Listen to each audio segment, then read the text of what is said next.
around the world. Secretary, I'm not going to drag you into American politics, but it's been startling to hear candidates talk about how NATO is no longer relevant. Now, I know you met yesterday with the Secretary General. How important is NATO now for our future? You described a very challenging world, and where does NATO fit in that? I'll tell you that in 1 minute. Since you raised the former subject, let me just say once again something I said on a number of occasions, and I really mean this both on my own behalf and on behalf of everybody else in my department. I know this is an election year. We have a tradition in this country, which is that we in the Defense Department stand apart from that. And so I'm going to be very careful about ever addressing anything as part of the political debate. Still less do I want any of our uniformed personnel put in that position. So I just need to preface anything I say on that basis. I did meet with Secretary General Stoltenberg yesterday. In fact, he was in town. He met with the President also, and last night I had dinner with him and Secretary Kerry and National Security Advisor Rice, and we were talking about the things that NATO is doing and can do going forward.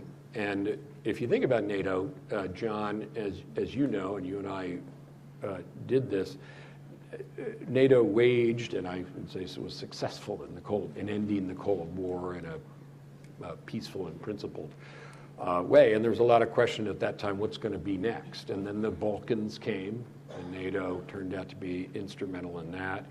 Afghanistan, NATO turned out to be instrumental and remains that way in that, and in many other ways around the world. And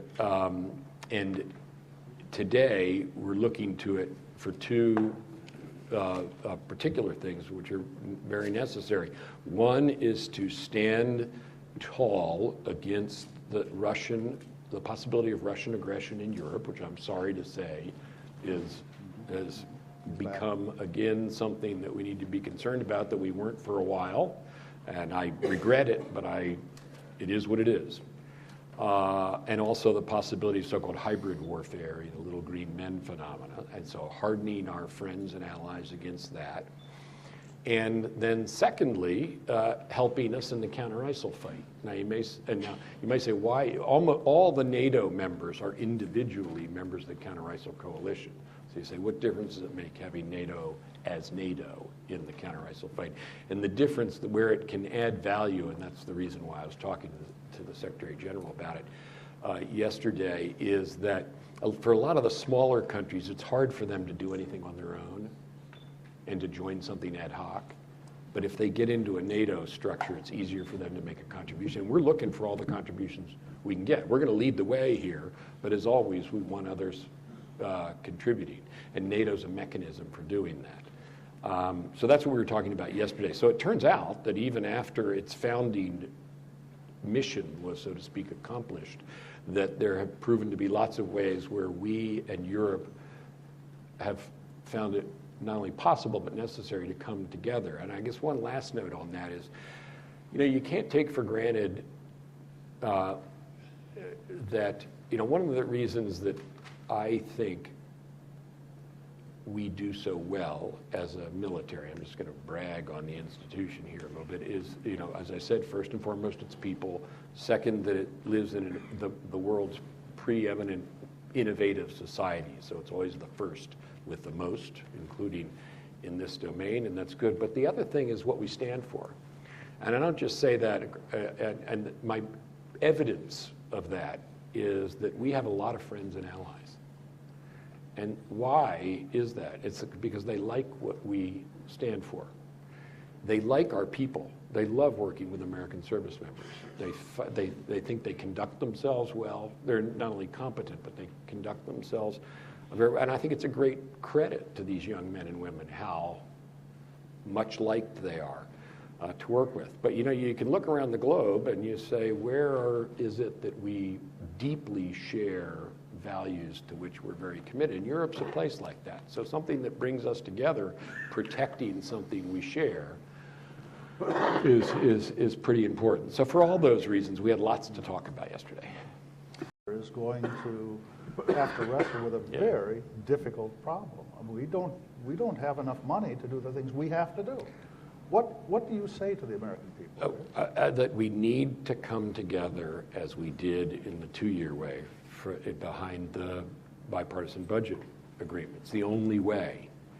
And, I can't do much about that as Secretary of Defense, but as a citizen, and if you have your eyes open, you know that, as Secretary of Defense, what I do know is our biggest strategic risk is the collapse of a bipartisan budget agreement. Yes. Going forward, the restoration of the sequester caps, we know we're in real trouble if that happens, and it's been consistent in my testimony. We've got to avoid that. We got a reprieve. I'm extremely grateful for people coming together, very grateful that it was possible to come together, but we need to keep doing that. We all know, John, we can do the math. You can't balance the books on the backs of discretionary spending. And so you got to get in the other parts of the budget. Now, that's much bigger than somebody who has an executive branch responsibility, even a vital one like mine, can influence, but that's the way it has to be. And if we get back to sequester, we're in real trouble. So for me and the rest of the department, our biggest strategic risk resides in the possibility of the collapse of bipartisanship and a restoration of the sequester caps. We're in real trouble if that happens, as you indicate. And this is a personal comment. I'm very disappointed this presidential debate isn't more about our national security obligations. It's a very, very big thing. Secretary, you're